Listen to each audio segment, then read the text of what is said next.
can lose everything. Waye kumsebenzi waqala ibusiness yokuchonisa wabolekisa abantu ngemali.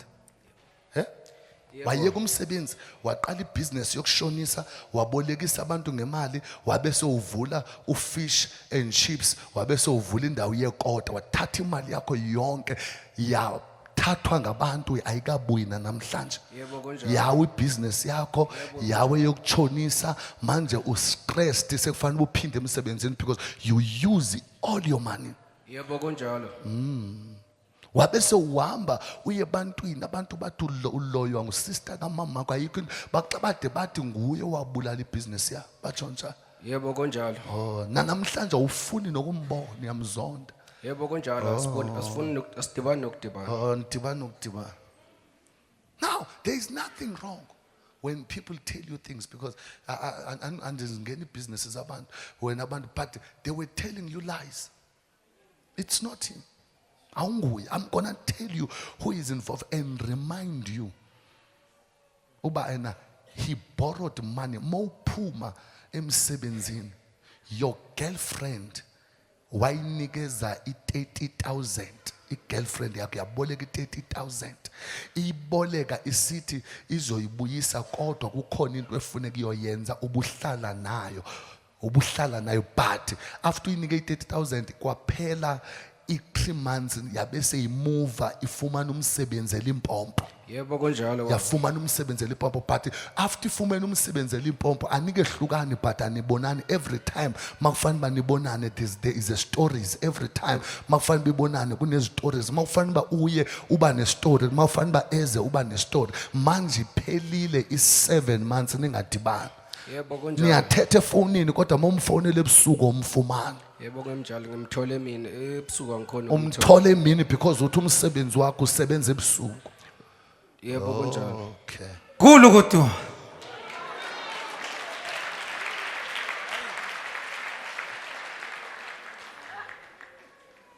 Now, God is able to do new things. You're not hearing me. So khala into oyiluzile. This is not a place yokulilela into oyiluzile. La kuzobuyiswa naloko ngekakutholi. Hallelujah. Uzobusiswa ebudaleni so ucabanga uba so uhleli phansi uthi mntana mangisena amandla uveke ungena imali abantwana bakho bakuthumelela ama-1000 umangalo. Why? The blessing of the Lord. Amen. Blessing of the Lord. Blessing of the Lord. Now ufuna umsebenzi manje uyaphinda futhi uya-applya ukhangela umsebenzi awufumani.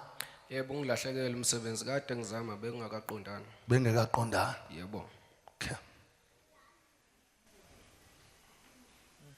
Baby.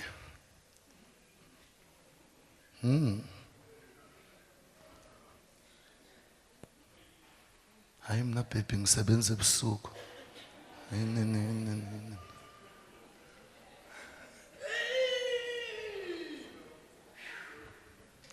Hear me put. I want to bless you. I want to bless you. As I'm talking to you now, in 2 hours, there is a message enezithombe zomuntu owubaba azithunyelwa kuwe kodwa ngizozithatha ngizizise kuwe as a proof to see what I'm talking about.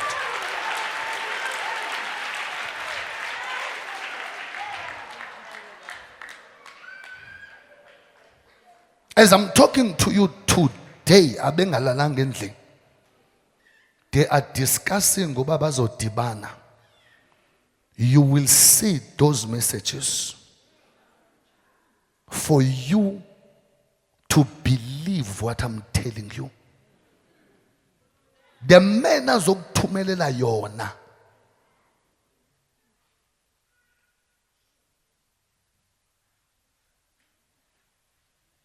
Azoyithumela efonini yakho. momfonela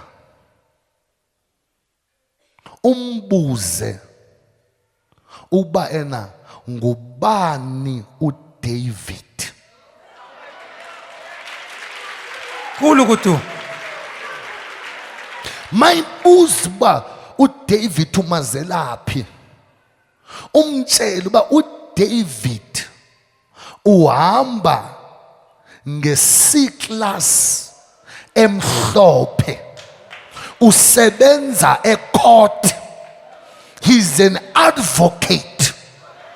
Uthi ena from today I'm leaving you. Shiyeka no David.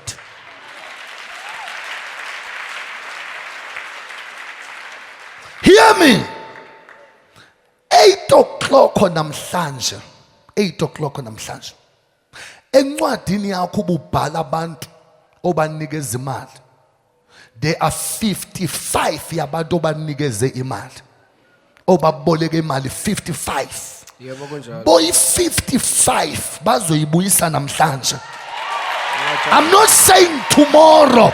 I'm saying boy 55 they will give you your money today, not Yebo. tomorrow. Ngajabula kakhulu, 55 of them iyabuya today. ngajabula kakhulu baba. Today.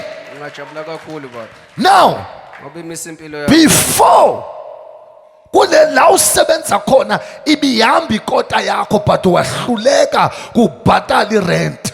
Injalo baba. Wahluleka kubhatala irent. Injalo. Ubusowukolota i4 months but even namanje akathathwa la phindela kulandawo ibusiness yakho namhlanje izophakama.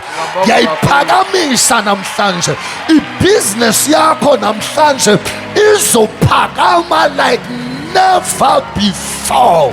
Ngajabula kakhulu baba ngizokwazi nami Now. ukusekhaya. Go home. Go home. Uyoxolisa kudadewabo mamakho. She didn't do anything wrong. Akakuthakathi. I'm telling you. Ngiyakuzwa baba. I'm telling you. Ngiyakuzwa. You are blessed in Jesus' name. Ube sowuhlisa kancinci etshwaleni. Ngiyakuzwa. uNkulunkulu baba. akubusise. Ngiyabonga baba. Now